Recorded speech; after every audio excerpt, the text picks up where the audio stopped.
Hey, thanks for joining me. It's time to start the Topcow Comics and Marvel Comics crossover, Devil's Reign. It's funny because when I think about this crossover, I just think of it as like Cyberforce and Marvel, but it's not. It's the Topcow universe, and I kind of keep forgetting that. But for some reason in my head, my brain was like, this is a Cyberforce focused thing. And it's not. Um, Back when this was going on, I always forget to check when this was published. January of 96. That's crazy. The last two videos I've just made, one of Wildcats and one of Savage Dragon, were both made in 96, So I'm just random chance just reviewing comics three in a row that are all published the same year. 96. Top Cow was making stuff I really enjoyed. They had Cyberforce that was going along that, for the most part, I think was doing pretty good.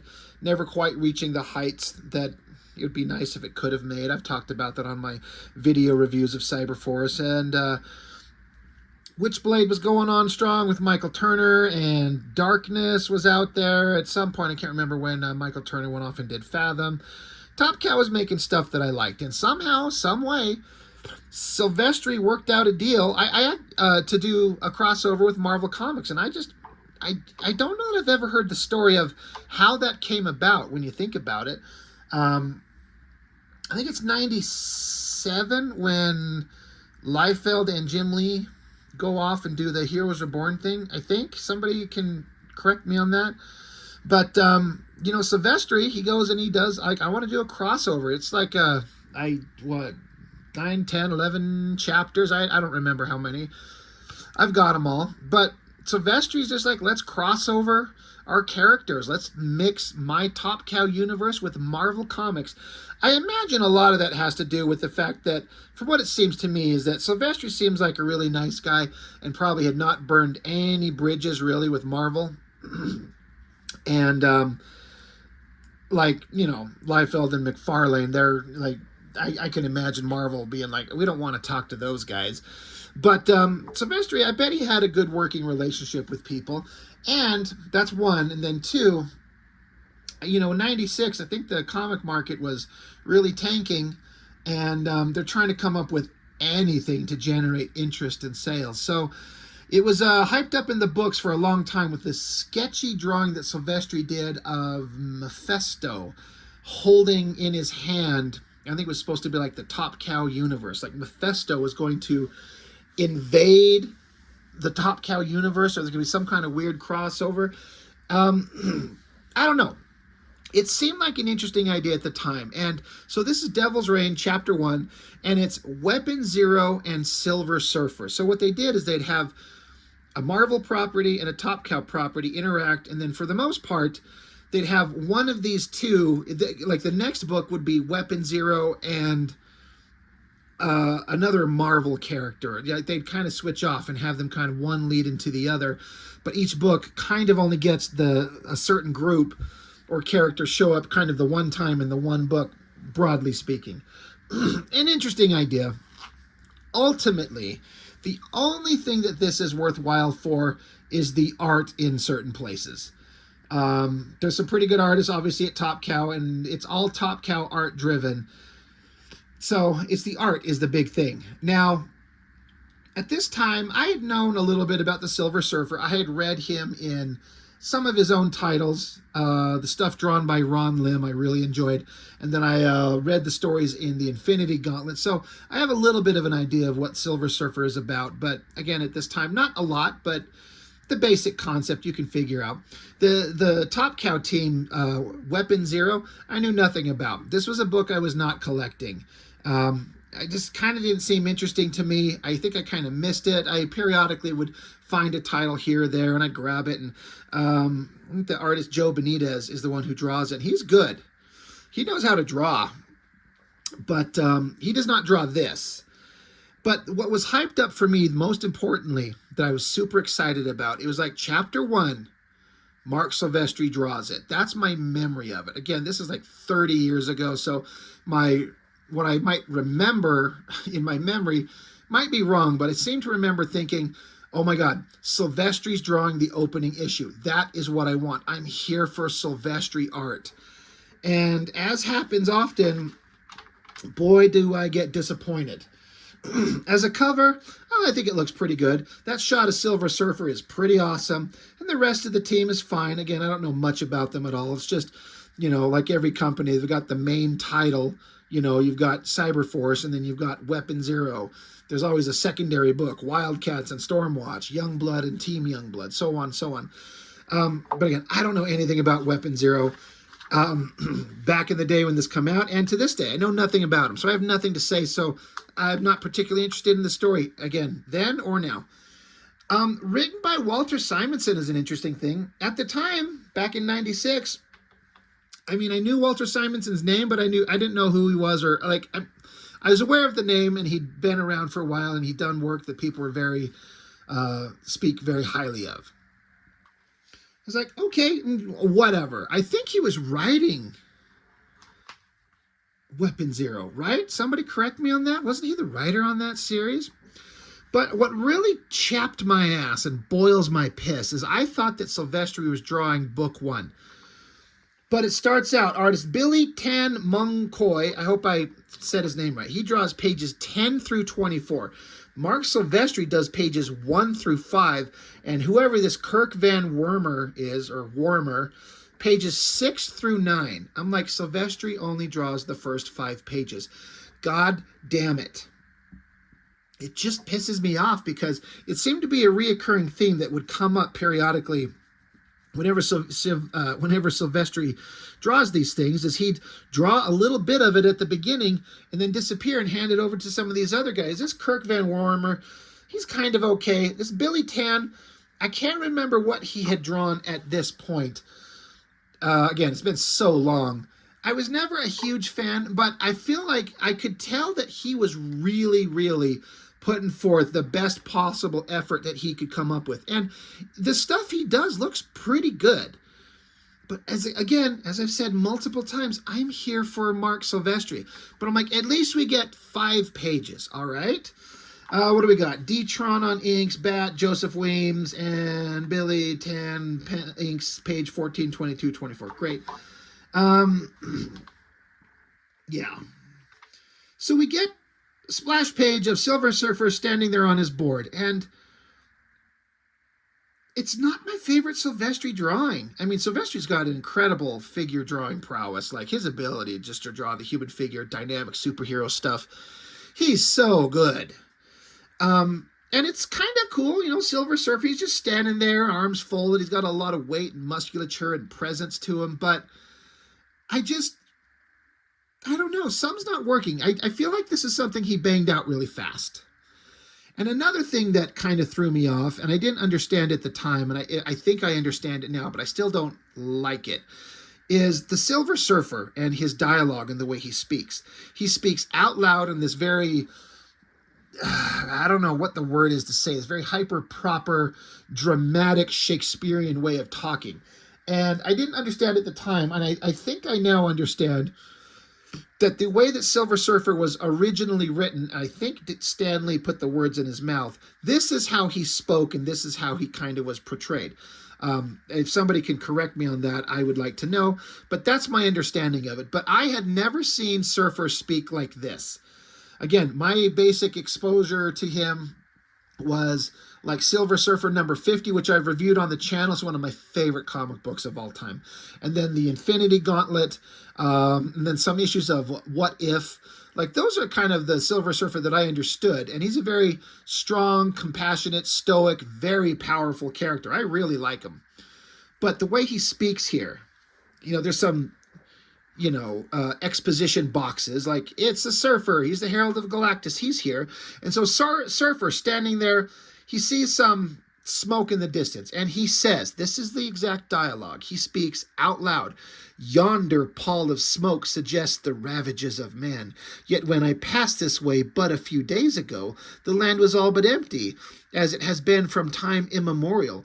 Who has dared wound the earth to grieve her so? Look, that shit sucks. I'm sorry. I'm probably pissing off a bunch of people who read and understand the way the character was written and the way he spoke. originally. If I understand correctly, I've never read it, but if I understand correctly, this is how he would talk in his original kind of iteration, and therefore they're trying to adhere to that. I get it. It makes sense, but it just seems so cheesy, like so hokey. I a character wouldn't speak out loud like this. I mean, I'm thinking in terms of like cinematic appeal and presentation. Like, there's no reason for a character like this to be speaking out loud to nobody. It'd be one thing if it was his inner thoughts, but he's speaking out loud. So anyway, that's weird dialogue. And again, an okay splash page, but I'm not loving it. It's just kind of okay. So we flip over. Now it's a double page spread. And then when I was younger and I was reading this, I was pissed because this is a double page spread, and what a fucking waste of time. It's just some smashed debris. When you've seen the amazing stuff that Silvestri can draw, I'm sorry, but I feel like he was slumming it on these pages. It's well drawn. There's a lot of detail in the technical debris, sort of. Dead human bodies, surfers observing. I like this overhead shot and the surfboard floating there. And you got this big giant close-up shot of his head. I'm not a fan of the way, I'm a fan of Bat. He inks pages 1 through 5. So it's the Darkness team. Silvestri pencils, Bat inks. And Bat is an incredible inker, but I don't feel like his inking technique going on here, and maybe he's just following the pencil lines that Silvestri put down, it doesn't portray a shiny metallic figure. The coloring does. This super bright highlights going on through here, and kind of the grayish tones, the sun, the color of the sun glinting off his head, that gives it a shiny reflective surface. But the ink lines through here, I don't feel like it gives a shiny look. It's kind of a little bit more prominent on that one there. But I'm just like, this is just a bunch of debris, and then the best shot is a close-up of the face. And again, Surfer continues. He says, I am mistaken. Though I assumed that man was responsible for this disaster, the structure below me is clearly not his handiwork. Even more astounding, 'tis equally clear that this is some ancient vessel of extraterrestrial origin. Though I see that man has indeed been here and once again sought to meddle with affairs beyond his ken. Such is his weakness and his glory.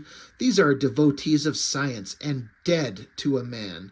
No doubt they sought to unlock the secrets hidden within the derelict.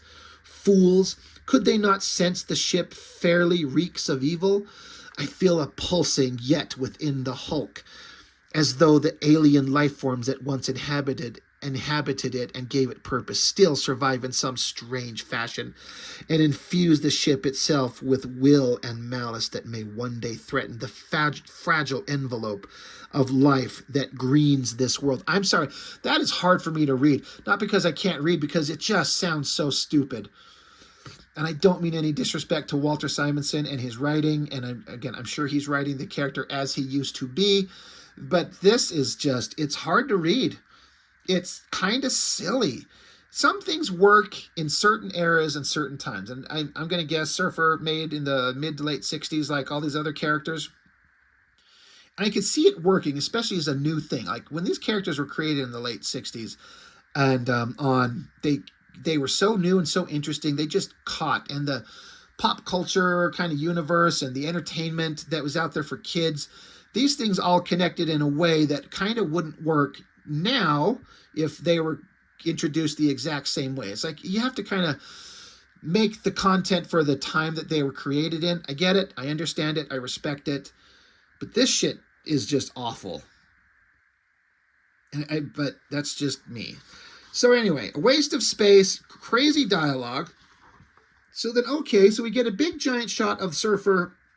I guess he's pissed off because the alien ship has killed humans and he can sense there's still evil in it, so he has to flex. And the text says, God, it's just him yapping on. He says, I say that this shall never be. The earth is under my protection, and those who menace her do so at their peril, be they human or otherwise. I am not a moment too soon. The derelict groans beneath me. It shudders and rises from the desert floor to fend off my attack. But mine is the power cosmic, and no mere vessel of mortal origin, whatever its nature, can withstand the unleashed fury of the Silver Surfer. So he blasts it, I guess, and says, "It is finished. The alien energy that gave this vessel a semblance of life is gone.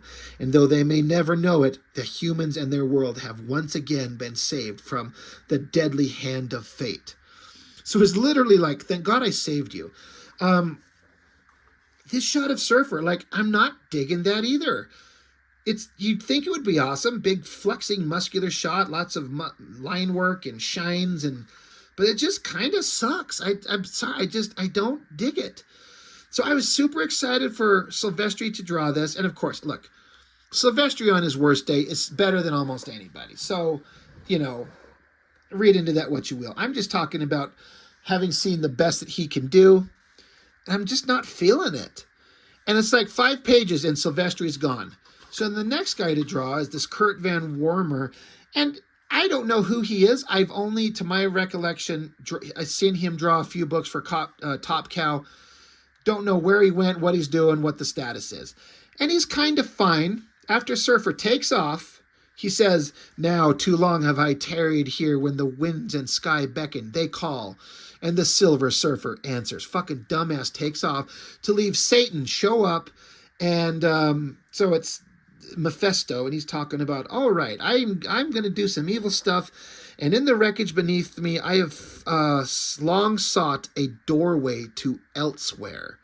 So he's going to find a way to find a portal to another. He's going to find a way into the Topcow universe. Okay, good for him. So again, the art from this Kurt Van Wormer, it's kind of fine. Another double-page spread that's just kind of fine. Mephisto's hand, he's picking up the ship, he's wheeling it back into shapes and whatever the hell he's doing. Like, it's just fine, but it's not that exciting. You're like, okay. Then he's walking along inside the ship, and then he's able to activate it, and it teleports the ship high above the earth. A spiral of energy begins to wind in upon itself and disappear. And now we're in the Topcow universe, and there's some human facility that's observing things in space. I'm sure this is tied into the Weapon Zero characters. And oh my God, horrible things are happening. Things are exploding. What are we going to do? So then, oh my God, it's Weapon Zero. They're on the case. Don't know any of their names. Don't know any of their powers. Don't know what their motivations are, why they're there, what they're doing. Know nothing. I think the characters have some kind of like alien-based technology powers. I literally know nothing. Like, when you take all these characters and all these teams, I know less about these characters than I do the Newmen over on Liefeld's Extreme Studios, and I don't know shit about them. I just know it was a book that was published. But the artist, Billy Tan Mung Koi, this is looking pretty good. That's a really solid shot of the guy. Big use of the double-page spread. The composition is energetic and powerful and fun. He's yelling, he's shooting. Awesome. Bad guys are getting shot. There's always the obligatory hot, sexy girl that jumps through the air with her ass bent in the air. She's wearing, of course, a tiny little thong so we can, see her spread butt cheeks if we're lucky. They fight the monster. They stand, they talk, they fight, they scream, they talk, they fight, whatever. Don't know, don't care. More fighting, more characterization. I always liked this shot of the girl. The side view of her head, kind of the lighting on it. This artist is one of those guys who I felt like he's one of those, secondary artists at Topcow that never was quite at the top tier. But, talking about Silvestri, Finch, Turner, Joe Benitez. But it feels like he's trying really hard, and he's almost getting there. It's something about that shot really stands out, along with a couple of the others on the other pages. Pretty good. I like the way it looks. But yeah, I don't know where the connection to the crossover between Marvel and Topcow is, at least in terms of characters interacting with each other, but We've seen the Surfer and Mephisto off on their own world. Now we're back with the Weapon Zero guys. Whatever's going on here, whatever this giant pile of alien tech is there. It's well drawn, a lot of words. Oh shit, there we go. Double page spread of Mephisto showing up in the Topcow universe. Now this, the artist was really rocking it. I think that looks good. Mephisto, I mean, that's one of the best drawings of him I've ever seen. I gotta be really honest. I think that the anatomy looks good. It's very organic, well lit, creepy looking face, kind of the Spawn collar, except awesome. He's got the little tattered little dick drapes.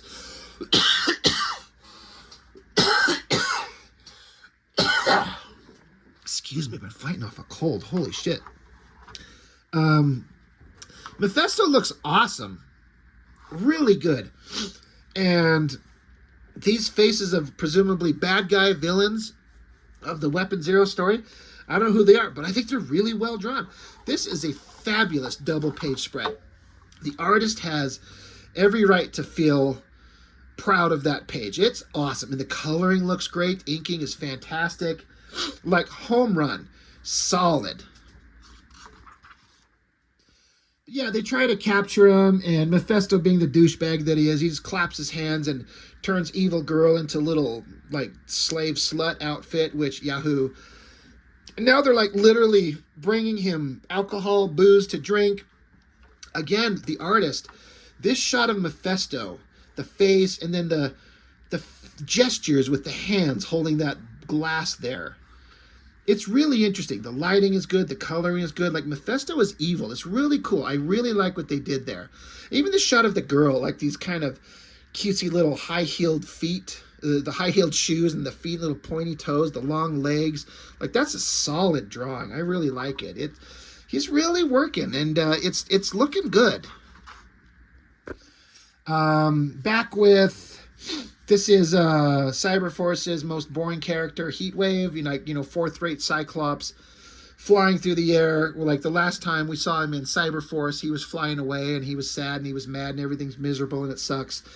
And so we're involved. So we've involved Weapon Zero. Now we're talking about Cyberforce and this loser douchebag. I think this is Killraiser. The character who can sprout blades from every part of his body, which, every book has got the character with blades, right? Warblade and Ripclaw and whoever. The one unique thing about him, as I understand, is every time a blade pops out of his body, it scars him. I think he even had at least a one-off, if not a mini-series of this guy. Couldn't imagine a more boring character. But I guess I can't really speak on it if I've never read it. I don't know about it. But boy, does it not seem interesting. But we're involving him. And then back with the Weapon Zero team. They teleport in the middle of, it says Los Angeles. Girls are looking hot and appropriately almost half naked, except for the young one. Thank you. Let's keep it appropriate. Anyway, they're there. And they're looking for something, and the story's over. To be continued in Devil's Reign number 2 next week, and Weapon Zero number 11 next month. Don't miss them. So, in terms of an establishing kind of first story of this crossover, super not interested. I was frustrated that Silvestri did not draw more of it, like I was led to believe. I'm not interested in the Weapon Zero characters, because I just wasn't reading them.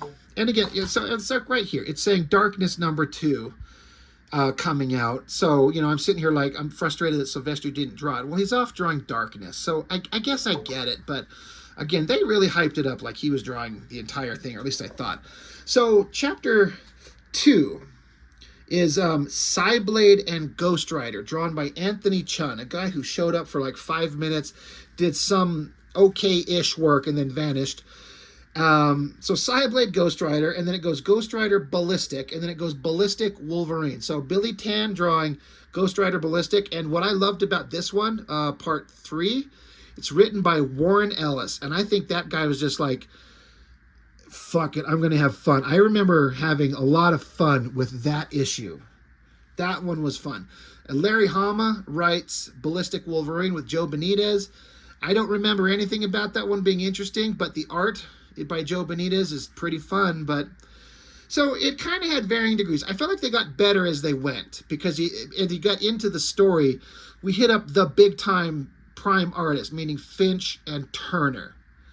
And they get the big characters like Wolverine and Witchblade crossing over, and Psyblade and Elektra, things like that. It gets a little bit better. But to start, it's pretty, the art's pretty, but it's just kind of okay, sure, it is what it is, no big deal. Anyway, that's all I got for this one. So thanks for joining me. I really appreciate it. See you next time.